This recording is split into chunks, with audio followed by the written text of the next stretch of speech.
Bonjour, monsieur. Eh bien, c'est Rémi, je vais vous répondre personnellement. Alors, vous attaquez en disant on lit par ailleurs 3905, c'est le nombre de familles inscrites sur le blog, en ce moment sur le blog, oui. Euh, Ici, je suppose que vous avez regardé ce lien qui démolit la proposition de Macron. Je pense que vous l'avez regardé. Ceci, je suppose que vous l'avez regardé également. Et puis, vous dites ensuite on lit que Rémi Daillet, du parti de l'extrême centre Modem, serait prêt à renverser le gouvernement. Soit, mais pour le coup, il va falloir fournir des éléments circonstanciés et convaincants pour regagner rapidement en crédibilité. Je ne vois pas ce que vous voulez dire. Parce que je serais passé par là, vous pensez que ce n'est pas crédible ce que je fais. Ah, c'est intéressant. Mais vous savez, César, Jules, est passé pas mal de choses. Il est passé par un bateau de pirates. Il était kidnappé dans son jeune temps. Est-ce que la fréquentation des pirates faisait de lui quelqu'un qui ne pouvait accéder à la magistrature suprême à Rome? Voulez-vous regarder dans le détail quel a été le passé des uns et des autres? Jeanne n'a été qu'une simple bergère, après tout. Jésus a discuté avec les pharisiens et les publicains, il est même allé manger chez eux. Bon, alors vous allez dire, là je vise un peu trop haut. Mais enfin, vous voyez, je ne me compare pas à eux. Je vous dis, si même ceux-là, qui sont des exemples et des modèles, ont pu fréquenter des gens peu fréquentables, comment pourriez-vous dire que moi, ayant croisé des gens de cette sorte, je serais automatiquement à bannir? Ce n'est pas ainsi qu'on en juge des personnes. Je suis sûr que dans votre vie, vous avez rencontré et croisé beaucoup de gens qui n'étaient pas très fréquentables. La question n'est pas là. La question c'est, en avez-vous dépendu? Dépendez-vous d'eux, encore? On croise des tas de gens, notamment sur les champs de bataille. Vous savez, moi j'ai affronté François Bayrou, très rapidement, quand je suis rentré au Modem, très rapidement je me suis retrouvé à l'affronter. Il était totalement contre mon élection en tant que président de la Haute-Garonne. Totalement. Il était furieux, il a refusé de m'appeler le soir même, alors que l'un de mes acolytes, mes bras droits, le sollicitait. Il a refusé de parler avec moi.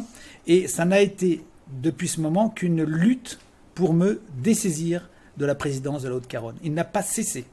Il n'a pas cessé de travailler contre les intérêts des militants. Il n'a pas cessé de retirer des crédits, le peu de crédits qui étaient alloués, au point que nous avons dû fermer une permanence. Il n'a pas cessé de se montrer extrêmement arrogant, ne tenant jamais compte de ce que les gens pouvaient lui dire. Il a toujours refusé de me rencontrer jusqu'au moment où il y a été contraint, etc., etc. Je vous rappelle qu'il m'a dessaisi, enfin il a tenté de le faire du moins, et je l'ai fait condamner au tribunal, de ma responsabilité, alors même que j'étais à Molex, en train de faire une grève du froid pour défendre les ouvriers. C'est-à-dire que c'est un homme qui a décidé de dessaisir un président qui était le seul président départemental à se battre pour des gens concrètement dans le froid, à l'extérieur, pour les Français. Donc vous comprenez qu'il ne pouvait pas être mon ami. Et sur le fond, il y avait forcément des divergences. Il y avait des divergences de longue date. Mais j'ai considéré qu'il pouvait y avoir ici un mouvement porteur qui pourrait amener un certain nombre de personnes aux responsabilités, personnes qui avaient des qualités. Car figurez-vous, il y a eu au Modem beaucoup de gens qui venaient de tous les horizons et qui avaient des qualités certaines. Or, moi je tiens que l'on a besoin de gens de certaines qualités et de certains talents plutôt que de certaines opinions. L'opinion n'a que très peu d'intérêt. Vous savez, vous trouvez autant de gens malfaisants, proportionnellement, au Modem qu'ailleurs, et notamment au Rassemblement national. J'ai les mêmes échos au Rassemblement national de ce que j'ai vécu au Modem.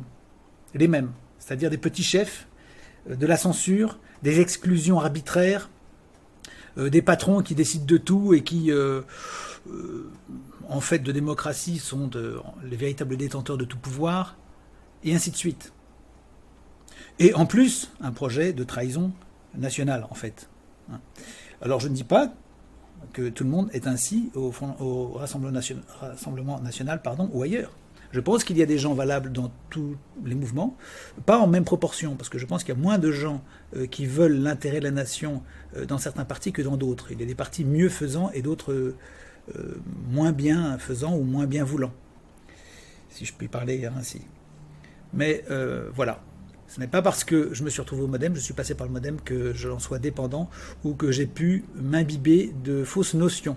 Je sais très bien ce qui va et ce qui ne va pas au Modem. J'ai par exemple défendu la lutte contre l'avortement au MoDem, ça a convaincu des gens qui n'avaient jamais entendu ce point de vue, des gens qui venaient de gauche en particulier, qui ont été très contents de m'entendre parler de ça, et qui ont eu un esprit suffisamment ouvert pour en parler avec moi et pour accepter de m'écouter, et ce que je n'oublierai jamais, parce que je sais que désormais qu'il y a de tous côtés des gens qui sont capables de vous écouter, de vous entendre, de raisonner et d'avancer, hein, de tous côtés. Et je crois vraiment que, de manière générale, que quand quelqu'un pense bien, peu importe son origine sociale et peu importe son clan ou son parti. Si quelqu'un a raison venant de chez Mélenchon, il a raison, qu'est-ce que vous voulez y faire? Est-ce qu'on peut empêcher qu'il ait raison? Non. Et peu importe que quelqu'un vienne de chez le Rassemblement National, les Verts ou je ne sais quel parti, s'il propose une bonne idée, c'est une bonne idée, indépendamment du porteur. Et c'est une chose que j'ai beaucoup de mal à faire passer quand j'étais au MoDem. Beaucoup de gens qualifiaient aussitôt une idée dès lors qu'elle était portée par quelqu'un. Ils la rejetaient en bloc. C'est un vieil instinct grégaire.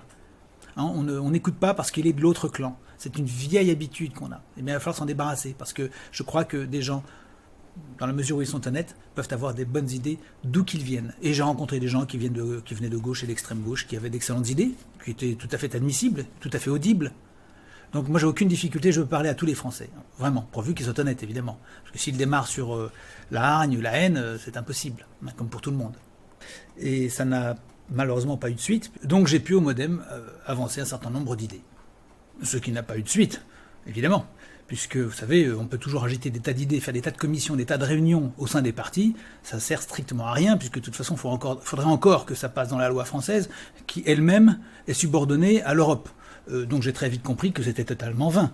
Enfin, j'ai tenté de le faire. Et je n'avais malheureusement aucune espèce de majorité pour faire passer mes idées. Mais ça a été pour moi aussi un moyen de propager des idées dans un camp où beaucoup de gens ne les avaient jamais entendues. Voilà, et puis je crois aussi que ce passage m'a beaucoup appris, et notamment sur la vie politique, sur les relations avec les gens, et sur certaines morales que La Fontaine a écrites et dictées, ou a reprises. Et elles sont pleines d'enseignements. Voilà. Voici pour cette réponse à ce sujet. Je vous le dis franchement, je n'ai pas besoin à gagner en crédibilité auprès de qui que ce soit. Et en fait, je m'en moque. Parce que, vous savez, pour finir, la loi du plus fort est toujours la meilleure, comme le disait La Fontaine. C'est celui qui va remporter le match qui sera respecté. Et ça a toujours été comme ça. Crédible ou pas crédible. Aujourd'hui, vous avez un chef qui est Macron, qui vous a été imposé par les banques, qui n'a aucune espèce de crédibilité, et pourtant vous payez vos impôts. Et vous ne dites rien d'ailleurs. Et vous ne tentez rien pour l'abattre. Vous n'êtes pas content, c'est tout. Et il vous persécute. Voilà l'affaire. Mais que pouvez-vous faire ça contre? Rien. En fait, vous ne pouvez pratiquement rien faire, si ce n'est faire ce que j'entame maintenant, le déposer, le faire arrêter, ce qui, à mon avis, est souhaitable pour tout le monde.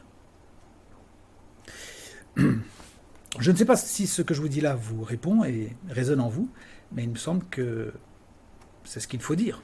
Voilà, cher ami. Complicité avec Bayrou, certainement pas. Je vous l'ai dit, je l'ai fait condamner au tribunal de Paris. J'ai gagné. Et il ne m'a jamais porté dans son cœur. Dès le premier instant, je crois qu'il a eu peur. En fait, vous savez, Bayrou est comme beaucoup. C'est quelqu'un qui élimine les gens qui ont du talent ou des envies de bien faire, ce qui était mon cas. J'avais des envies de bien faire, à défaut d'avoir du talent.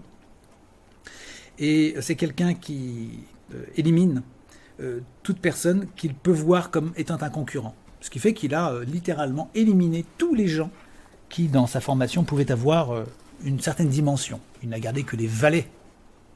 La valtaille, hein, que je connais bien, je vois bien comment ça fonctionne. Vous savez, ce sont des gens qui vont avec des tas d'idées, des tas de bavardages à des congrès, et une fois que le chef se lève et dit quelque chose, on applaudit à tout rompre et on oublie totalement ce qu'on aurait peut-être esquissé ou ce qu'on aurait envisagé de dire.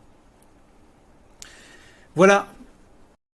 J'espère que ceci répond à votre message. À très bientôt. Au revoir.